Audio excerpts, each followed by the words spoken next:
I talked to you earlier about what has happened here with the SA 2020 envisioning process, starting back in September when we had almost 1,000 people show up at the first event, an overflow crowd into the next building, 800 at the next one, and we've seen hundreds of people online that we've been live streaming to. You've done consulting like this before. How is this different than other cities? We discovered some things that are very different about San Antonio at our very first meeting. We asked people what the most important things about San Antonio were, what they cared about the most, and they said, this is a friendly city, and this is a city where we care, this is a city where we're going to come together and make a difference, and we're proud of both our cultura and that we are, if I'm going to say this right, buena gente. It's good people.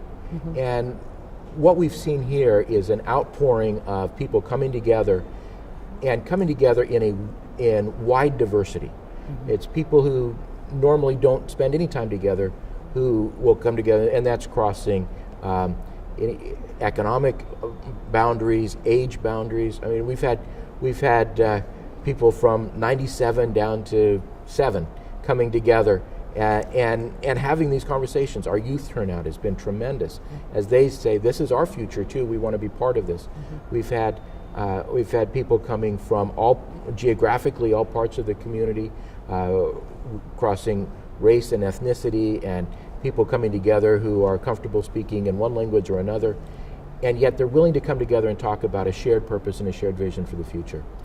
We set up a community survey, and we said, we want to get sort of a baseline sense of what's happening, and to be able to get a good baseline, we need 400, but we're going to shoot for 1,000 responses to this survey. Well, we had 4,500 responses to the survey before we knew what was happening, and they were as geographically and as individually diverse as you could possibly imagine. 100 zip codes are represented in those responses, and evenly distributed around different parts of the community. When I work in other communities, it is very difficult to get people who are working class, who are struggling economically, to think bigger. And you'll have people say, well, Maslow's hierarchy of needs says people who are working on basic needs can't possibly think about big picture issues. And some people believe that. It's not true in San Antonio, because I can tell from the survey responses of the people whose family income is less than $15,000 a year, and yet who want to talk about what would make this community better for themselves, for their children, for their neighbors. The turnout is tremendous. And so I have been humbled by the kind of responses that we've gotten from the community here. Very, very, very neat. And even though people love this community and are very friendly about this community, they're not necessarily giving this community straight A's. I mean, they're not grading nicely. They're saying it has someplace to go. Oh, the discussions have been honest and have been open, and people have been very comfortable in saying, here's where I think we're doing well, here's something that absolutely has to change. We've asked some questions of people who had, we asked some questions of youth and said, are you planning on living in San Antonio after you graduate from high school? And if so, why? If not, why not?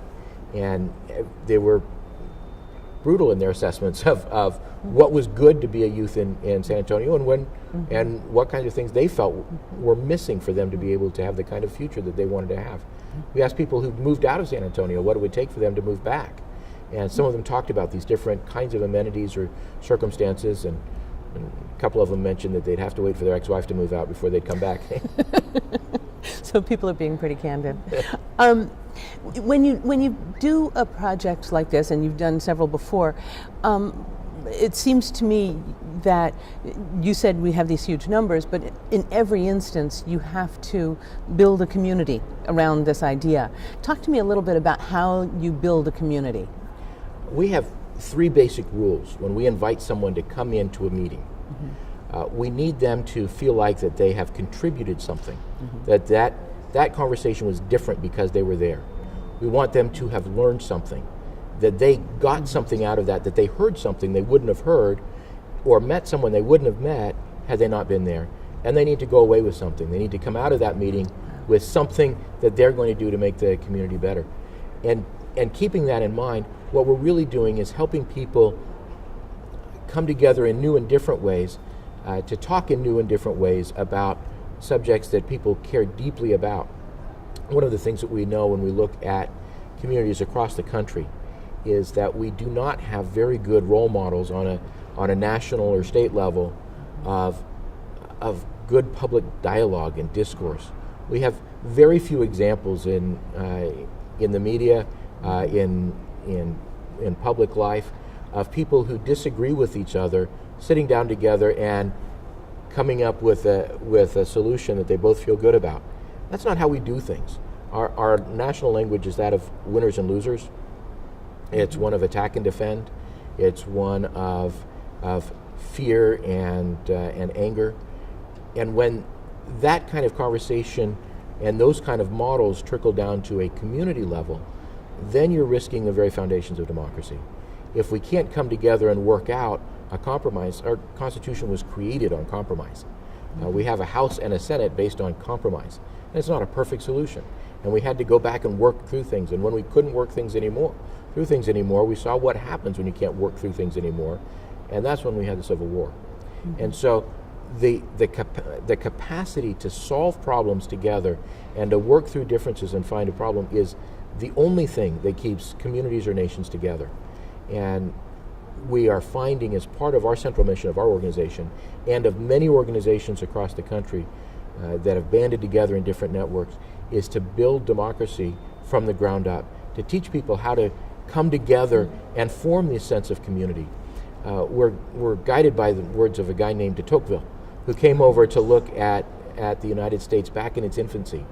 And he was astounded and wrote about how this country had this tendency to form these organizations, that people would come together and form coalitions and these bodies of people coming together for no other reason than a shared interest in making things better, were what really made the country work. And that portion of his book, Democracy in America, is worth reviewing because it's the breakdown of that coming together that really threatens our country more than anything else externally.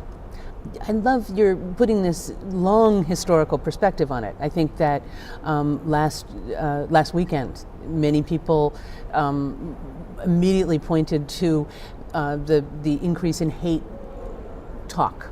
Not necessarily precisely who was saying what, but the fact that our dialogue has degenerated to a degree that it's completely unproductive. The scariest thing about that conversation, well, the scariest thing was that somebody would go and try to assassinate a member of Congress.